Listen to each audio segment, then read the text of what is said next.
Hello and welcome to Healing the Shaman's Way. I'm your host, Dr. Norman Wilson. I am a shaman, but I am not a Native American. Native Americans don't use the word shaman to designate their healers. It's come into popular usage, however. In my last two talks, I talked about spiritual contentment, and I tried to lay the groundwork for a shift in the generally accepted paradigm. To be spiritual, you first must love yourself. Spirituality is a personal experience. And third, you have to be open to the potentiality of spiritual contentment. It, like happiness, is not something you arrive at some point in your life, someday in the future. Its presence is always a potentiality. Doing things that allow you for its existence is easy. For example, do you have someone you haven't talked to in a long time? Just call them up. It's okay to say, I was thinking of you. I was wondering how you were. Pretense is not required. Listen to what the other person has to say. Don't have a big story you can't wait to blurt out, such as an act announces you're about to brag about something or that you have a juicy piece of gossip to spread around. Maybe you remember the game as a child of Pass It On. Each person is given something to say, the lead, and each person thereafter passes it on and how it changes. Well, don't do that. If you do that, you're telling the person on the other end of the line that you are not sincere in the reason why you called them. Remember, you're calling to find out how your friend or relative is. If calling is not your thing, write a note and mail it. And if that's not your thing, for goodness sakes, send them an email, text them. The point here is for you to enjoy the act of doing it. Think about that. If it's laborious, if it's a chore, you're killing any potentiality for feeling good.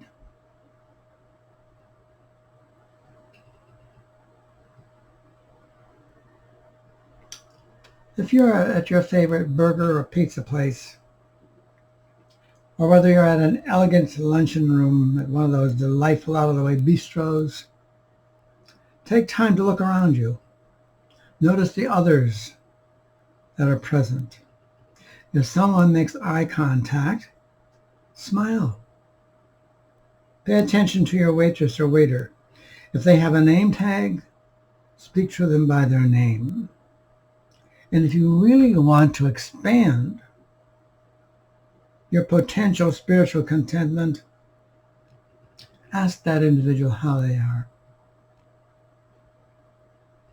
You will have worked wonders for that person, and you would have started a small renaissance in your own soul. Recently, when I was at my local grocery store, I watched a young woman cashier. She was obviously harried, tired, and most likely feeling very unappreciated. She was slouched, a posture saying that she was other than she should be. An elderly lady was in front of me, carefully placed her basket on the counter, very carefully opened her purse and began to count out the money. The cashier sighed, and her look and demeanor showed that she was not interested in dealing with another old lady taking all day to count out her money. Then I heard this. My goodness, Betty, That's a new hairdo. Looks real cute on you. A small miracle occurred. Betty was instantly transformed into a smiling, warm, and friendly person. I was the recipient of that new energy, of that new warmth, that renewed outlook. And as she greeted me with a wonderful, "And how are you today?" It's infectious. Give it a try. I'll share one more example with you. One of my former college students came to visit me not too long ago, and we were walking down the street in a small western Washington town, and I noticed as we walked down Main Street, he spoke to everyone that came along. And when I asked about it, he said he makes it a practice to speak to everyone. I found the response to his greetings interesting. 95% of the people returned the greeting with a smile. I tried it, and you know what? It felt damn good. Spiritual, you want to believe it. An email from a much respected friend asked me, why do we need this connection to the ineffable mystery to feel a sense of spirituality? My immediate response was because we are spiritual beings. Of course, that was not the acceptable answer. It falls into the same category of a parent who replies to his or her child's question with, "because I said so." And that is not good enough. Even if by some weird chance we suddenly have no religions, no great cathedrals, no splendid mosques and ornate temples or picturesque New England churches, I think we human beings would still seek the spiritual. Ample anthropological evidence demonstrates mankind's effort to connect to the mystery of all mysteries. Creation. Zoologically, there is evidence that certain species return to their place of conception. Biological evidence is mounting that suggests that there is a God particle in the brain.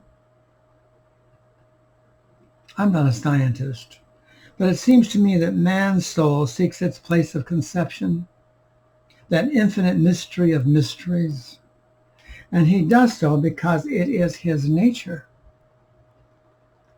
He is a spiritual being. Are there barriers to the spiritual experience? Look in any mirror. There's the barrier. That magnificent, splendid you. Admit it. You and you alone prevent you from becoming and having a wonderful spiritual experience. You put up the roadblocks. You have appointments. You have to pick up the kids. You have to see the doctor. You need to go to the gym. You have an appointment at the beauty parlor, at the barber shop, or to meet the guys at the local bar for a couple of drinks. You get the picture. You choose to do the things and many more in your life. The choices you make determine the kind of existence you have, and that determines the potentiality for genuine spiritual contentment.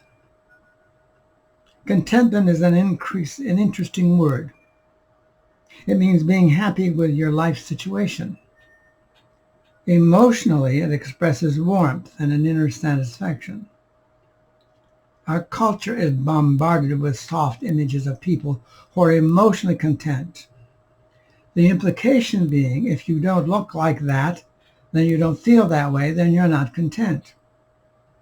In that case, you need a cup of something or other, a soak in a bubble bath, or a lazy swing in a hammock to make you feel better. The effort is to present an idealized photo montage of what a contented person should be. They're all unreal. As unreal as the early television shows depicting Americans' idealized families, life with Father, Ozzie, and Harriet, Mama, you may ask if there is any attainable ideal. One of the founding principles of our fabulous country is an inherent belief in the perfectibility of man. If, however, you buy into the philosophy expressed by the old saw, you can't change the stripes on a tiger, then I would ask, why, as a society, do we support thousands of organizations whose sole purpose for existence is to help people change their lives, to turn them around? There's no lack of recent news of people publicly seeking to change their lives, and do. There's no need to mention them here, and this notion you can't change the stripes on a tiger doesn't take into account the thousands of religious organizations that pepper our country. It denies the millions of self-help books available to those desirous of change, and just as many books about those who have changed. As a nation, we do believe in new beginnings. How does this belief equate with personal contentment? The fallacy in seeking personal contentment lies in incorrect goal seeking, incorrect goal setting. Small steps cover many miles.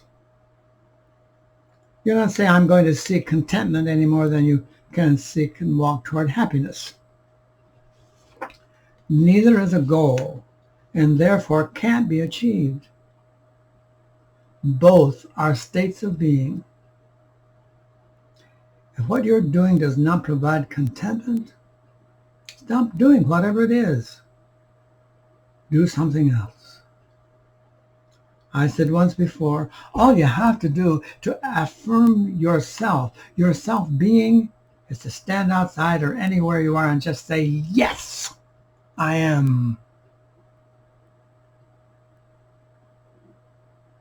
And if you can, jump up and click your heels. After all, there's nothing so wondrous as yourself, right? You gotta believe it. Thanks for listening. I've been your host, Dr. Norman Wilson. Tune in next time, won't you? Thank you.